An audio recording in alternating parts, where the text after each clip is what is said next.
അത് അച്ഛൻ്റെ കാലം മുതലൊക്കെ ഉള്ളതൊക്കെ കാവ്. 200 അത് ഒരു അച്ഛൻ്റെ കാലം 100, 200, 150 കൊല്ലത്തിൽ കൂടുതലായല്ലോ. 2 ഏക്കർ 60 സെന്റ് മൊത്തം സ്ഥലം. നമ്മൾ 2.5 സ്ഥലമുണ്ട്. 2 ഇവിടെ അനിയൻ്റെ പൊടിയുടെ അവിടെയുണ്ട് ഒരു സർപ്പക്കാവ് തന്നെ. അവിടെ ഉണ്ട് വരണം. ഇതിനകത്ത് നമുക്ക് എത്ര സ്ഥലങ്ങൾ? ഇപ്പം അമ്പലമുണ്ട്, 2 സർപ്പക്കാവുണ്ട്. സർപ്പക്കാവ് അല്ലേ?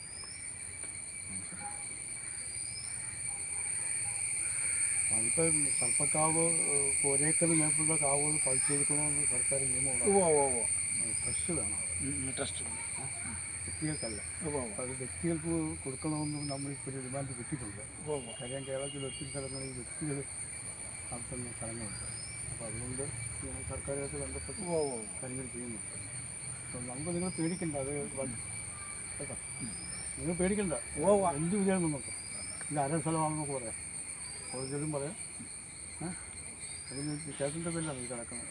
അല്ല, ഇപ്പം ആരും പേരിലല്ല സ്ഥലം, ഞാനാണ് ഇത് ചേട്ടനാണ് എല്ലാം ചെയ്യണതാണ്. എൻ്റെ കാർന്നൂര് പൂജാരിയാണ്. പൂജാരി അല്ല എങ്കിലും എല്ലാ കാര്യങ്ങളും ഏൽപ്പിച്ചേണ കാർന്നൂര് ഏൽപ്പിച്ചേണ തന്നെയാണ്. ഒരു കാര്യമാണ്, ഈ കാവ് പരിസ്ഥിതി സംബന്ധിച്ച് കേന്ദ്ര ഗവൺമെൻറ്റായിട്ട് ബന്ധപ്പെട്ട് സർക്കാരിൻ്റെ പദ്ധതിയൊക്കെ ജനങ്ങൾ